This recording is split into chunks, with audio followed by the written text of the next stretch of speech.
Jewish Theology and World Religions was actually co-edited with my colleague, Professor Alon Goshen-Gardstein. I'd like to thank Bar-Ilan and the organizers of this conference, first of all, for inviting me, but more importantly, the conference ensures that not only the memory of Rav Sachs, but thinking of Rav Sachs will be a blessing to both the Jewish people and to the world. In the short time that's allotted, I'd like to outline Jonathan Sachs's understanding of the covenantal purpose of the Jewish people, particularly set against the background of dominant contemporary Orthodox thinking, and comment briefly on where Sachs stands in the tradition of political philosophy. Finally, I'd like to reflect on how Sachs's understanding of the Jewish covenantal ideals relates to Zionism and Israel today. Most of the material I present is culled from Sachs's books, Future Tense, To Heal a Fractured World, Morality, and his address, A Judaism Engaged with the World, when he retired from being the chief rabbi of the United Hebrew Congregations of the British Commonwealth in 2013. It's not my intention to do what most philosophers do today, and that is to problematize and complexify. I mean, it's kind of a sadistic aspiration, but that's what they like to do. My intention is to explicate what Sachs says, and because I'll try to keep to the time limit. We're going to fly at 50,000 feet, so there's a lot of nuance and a lot of detail and a lot of complexity that I'm not going to be able to say, but I invite you to talk to me about the complexity and the nuance that I can't make explicit during the presentation. So there are two narratives that dominate contemporary Jewish self-understanding. First is what I would call the Asef Son Yaakov Weltanschauung, and it goes something like this. The world hates us. Gentiles hated us in the past, they hate us today, and they will hate us in the future. Non-Jews are programmed, perhaps genetically, perhaps spiritually, to be anti-Semites. And this reality is a halakha, an ontological truth fixed into the nature of the universe, as unchangeable as Newton's law of gravity. The Jews are forever in peril, surrounded by stronger enemies. Now, given this unalterable reality, survival is the primary and sometimes the exclusive goal of Jewish life. Segregation and withdrawal are the preferred strategies of the day. And Jewish energies must be overwhelmingly poured into our physical and spiritual defenses. I'm glad that Yonatan, I don't know if Yonatan Reinhold is still here, but he mentioned the Bee Gees last night. Advocates of this narrative are absolutely convinced that the Bee Gees had the Jewish people in mind when they wrote the song Staying Alive, Staying Alive. Now this survivalist hold-on narrative of the Jewish condition prevails amongst traditional Jews. And modernity has supplied much warrant for it. The emancipation opened the floodgates of assimilation and the massive loss of Jewish religious identity. And what the emancipation didn't eliminate spiritually, the Shoah brutally completed by nearly exterminating the Jews of Europe. In addition, for 70 years now, Israel's neighbors have sought to destroy the Jewish state and murder her Jews. Finally, the young 21st century has already shown us that anti-Semitism is an ineradicable disease, even in Western democracies. And there are a number of consequences to this survivalist worldview. One, the theology of suspicion breeds the politics of fear, which quickly crowds out reason until nothing is left beyond tribal solidarity, retrenchment, and introversion. Second, it denudes Judaism of any realistic, constructive aspirations for the future. And when substantive intellectual and spiritual goals are absent, teleology is lost. Thus, mitzvot, Torah study, ritual are shorn of any theological or creative purpose. We rhapsodize over the mechanics of halakha without paying attention to halakha's underlying cognitive, theological, or moral values. Religious life turns fideistic rather than rational and purposive. 3. This narrative nurtures a longing for a mythical, idyllic past, and hence is inordinately resistant to change. Rabbi Joseph Soloveitchik described this syndrome well when he labeled it, quote, a festum barricaded against the indifference of nature and the fluctuations of life. And finally, because substantive goals of Jewish living are ignored, the centrality of the Jewish people that's found in the Torah and in rabbinic literature is often explained by recourse to believing that Jews are innately superior to non-Jews, indeed a separate species of humanity. Now, Jonathan Sacks swam upstream against the Orthodox community by rejecting this fear-based narrative and its characteristics for tactical, intellectual, and spiritual reasons. Nearly all of his writings on the Jewish people and Judaism are suffused with an opposing narrative, one he believed was more faithful to the Torah's vision of the Jewish people and its covenant with God, one more authentically Jewish and spiritually ennobling. Sacks believed that withdrawal from the world was tactically misguided. Quote, segregation is dangerous. When you have little to do with the world, you fail to understand it, and you leave yourself defenseless against it, he tells us in Judaism engaged with the world. It is also theologically absurd. Why would the creator of heaven, earth, and all humanity be so inordinately concerned with the Jewish people if they do not relate at all to larger creation, or to humanity, or to broader human culture? Can the God of all creation go ethnic? The God of the entire universe cannot be a local tribal God. Most profoundly, however, Sacks saw withdrawal from the world as a betrayal of the Torah's covenant between God and the Jewish people, and Judaism's understanding of the role of the Jewish people in sacred history.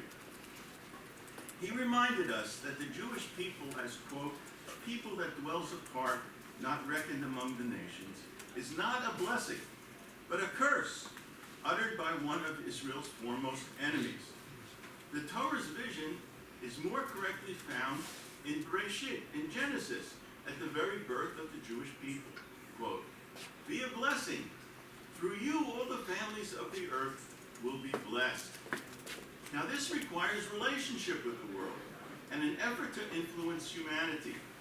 So important is this Jewish covenantal purpose that the Torah repeats it 5 times throughout Sefer Bereshit, and reformulated it as a challenge to become a kingdom of priests at the moment of revelation at Sinai, where if all Israel are priests, it can only be the nations of the world that they are called upon to bless.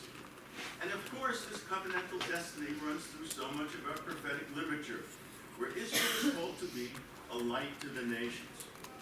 Thus, Sacks agreed with the Netziv. Jews were created for the world, not the world for Jews. As Sacks insists in future tense, quote, Jews need the world and the world needs Jews. This personal belief is one of the reasons he so much appreciated the Lubavitcher Rebbe, because the Rebbe also firmly believed this and taught this.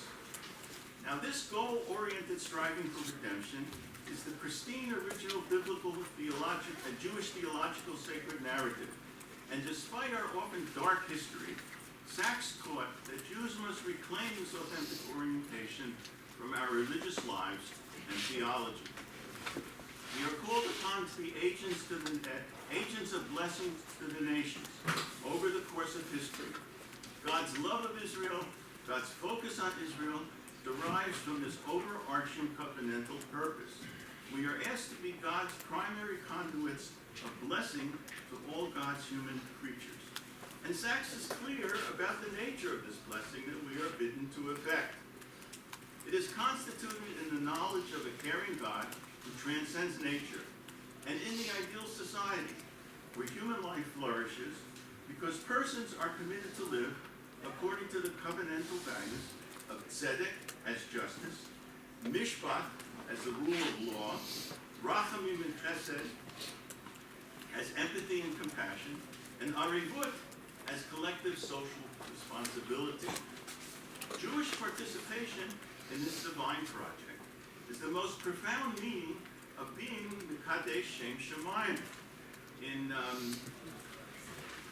believe it's the Heal the World, he talks about this covenantal purpose, and the subtitle of this section is called Kiddush Hashem. So Kiddush Hashem is primarily not about dying for God, but living for God by bringing God and divine values to earth. This is the foremost achievement of the biblical Abraham. As Sachs insisted, quote, covenantal Judaism is God's call to human responsibility to bring the world closer to the world that ought to be, end quote. So authentic, faithful Jews live with the past, but not in the past. We cannot be paralyzed by the past, be it a factual history of persecution or some idyllic illusion. Our hearts and eyes should be directed toward what the Torah tells us ought to be. And here ought surely implies can. Authentic religious Jewish life must be future-oriented. Now, the universality of these covenantal ideals explains what Sachs means when he makes the startling claim, quote, Judaism was never meant for Jews alone, end quote. Our covenantal role is unique, but Judaism's covenantal values are intended for all created B'Tselem Elohim. And how should Jews realize this universal blessing? Three ways appear in rabbinic literature. One is via theurgy. By living divine values, Jews can effect change in the heavens, causing God to redirect divine blessing back down to Gentiles. I find no hint of this Kabbalistic theurgic theory in Sachs. A second way is through passive modeling. By being models, Jews may inspire the nations to emulate them. This requires no direct involvement with the nations. The third way is active engagement with humanity, being directly and actively involved with the nations as teachers and by committing ourselves to salutary moral and social acts, acts of tzedek, mishpat, and chesed. Sachs announced, quote, we are commanded to lead our lives so that we become living tutorials to the values Jews first taught the world, the sanctity of life, the dignity of the human person, the imperatives of justice and compassion, and community as collective responsibility, and the importance of lifelong education, end quote. This is his understanding of the covenantal life that God and his Torah require of us Jews. Now, a central proposition of Sachs was, quote, to apply Torah to the world, Jews must understand the world, end quote. It was axiomatic to him that Jews ought to apply Torah to the world, that is, to human culture and experience. The Torah is not a private esoteric enterprise, and Jews are not meant to be a ghetto people. They are meant to enlighten, to improve, to assist, and to promote human culture as it evolves over history. And to do so, Jews must immerse themselves in general human wisdom, chachmah, both technical and humanistic, and become leaders in the physical and spiritual progress of humanity. And this is a religious ideal, not merely some de facto concession to Gentile culture necessary for the purpose of survival. God wishes us to be a particular people with a universal mission. Now, curiously, the one Orthodox Jewish philosopher / rabbi who spoke this way was Eliezer Berkovitz. And curiously, Sachs almost never mentions Berkovitz. He does so in some of his early work, but in his later work, Berkovitz simply doesn't appear. So if anybody can explain this to me, I would welcome such an explanation. Now, for students of Enlightenment values or modern liberal culture, important questions arise.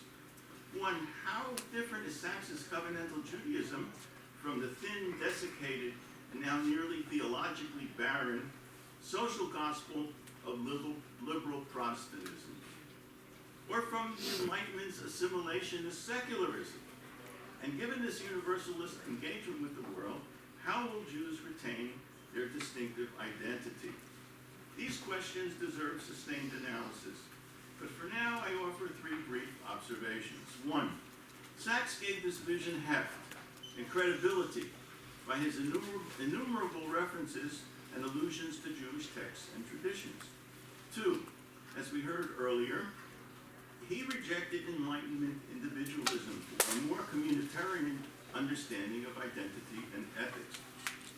Sachs saw Judaism as unique because the Sinaitic covenant imposes collective responsibility. I mean, after all, we are supposed to be a goy kadosh and a mamlechet kohanim on the Jewish people as a whole, not merely as well-meaning individuals. And thirdly, Sachs emphasized that our commitment to tzedek, mishpat, and chesed is given theological urgency by the practical effectiveness through the expression of divine imperative, mitzvot. These religious ideals were not merely cerebral philosophic notions or theoretical moral aspirations. And let me say a few words about Jonathan Sachs as a political philosopher. Immanuel Kant famously claimed, quote, "From the crooked timber of humanity, nothing can be made straight." This is a relatively late expression of the philosophical school of political realism, which takes its cue from the Latin dictum, homo homini lupus, that is, man is a wolf to other men. In this worldview, human beings are intrinsically aggressive and incorrigible. The best that governments, leaders, philosophers, and teachers can hope for is to restrain the powerful human tendencies toward deceit, violence, and war, as Hobbes put it. In the 20th century, Leo Strauss, Hannah Arendt, and Henry Kissinger were three of the best-known exponents of this conservative tradition in political philosophy. It was self-evident to them that human selfishness, aggression, and fear of others could not be permanently overcome. In Freud's words, quote, "Who in the face of all of his experience of life and history will have the courage to dispute this assertion?" Jonathan Sachs rejected this tradition and took direct aim at Kant when he wrote To Heal a Fractured World. He believed in historical progress and that individual and collective moral improvement was possible.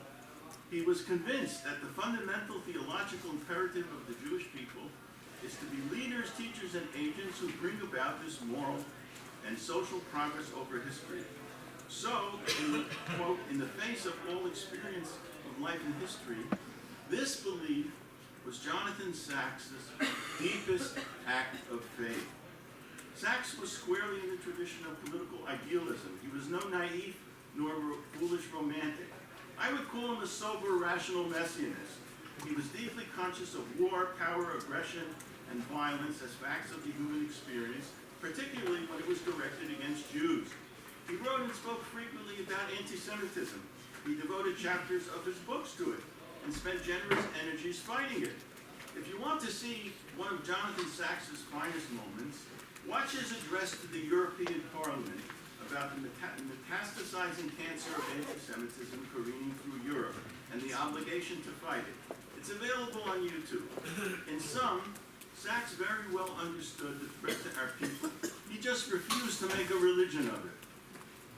He deeply believed that individuals and societies could be educated, could be reformed and civilized, and that the Jewish people must be leaders in this moral evolution. As a rationalist, he rarely referred to Kabbalah or mysticism, and he cited the Lurianic doctrine of Shvirat HaKelim because it laid the theological and metaphysical basis for his belief in Tikkun Olam, which he took seriously, unlike so many of his Orthodox rabbinic colleagues. I would place him in the tradition of Maimonides. Like Rambam, he believed that human beings and human society could be redeemed and approach the messianic ideal, not through some miraculous divine intervention in nature, nor via an apocalyptic rupture or rapture, but gradually, as the product of a long, slow slog, driven by education, character formation, and human cooperation. The Jewish people functioning as leaders of this evolution is the real meaning of the Nivrahu B'cha, Kol Mishpachot Ha'adamah. Now just some reflections on Jonathan Sacks and Israel today. And with this I'll conclude. The two competing narratives described above relate dramatically to Zionism and to life in Israel. Today there's a rancorous debate in Israeli culture and politics regarding the nature of Jewish statehood. What is the meaning of the Zionist project? And to what do we Israeli Jews aspire? It is noteworthy that Jabotinsky wrote an essay entitled Homo Homini Lupus. For him and his disciples, including Ben Zion Netanyahu, the Jewish original sin was not recognizing that the Gentile wolves are always at the door about to devour us. Hence, Jabotinsky's state is all about survival and building powerful defenses to protect us from a rapacious world. Nothing else matters. As Micha Goodman recently told us, Jabotinsky was against all attempts to add additional values to Zionism. For him, the state did not constitute the basis for realizing any higher purpose. On the contrary, the Jewish state as an enduring entity is the end in itself. And not for naught was his name there. In contrast, Herzl, at least in Alten Grünland, envisioned the Jewish state as a kind of Vienna on the Mediterranean, reflecting Enlightenment values of knowledge, freedom, and prosperity, a utopia. And his disciples, like Katznelson, and that even the founders of Hebrew University had a similar dream, to build a country where Jews would live nobly and moral as a spiritual people who would be a beacon to the world. Whether formally religious or not, those founders were smitten with the ideals of Isaiah and Micha. That is Micha, the Navi Micha, not Micha Goodman.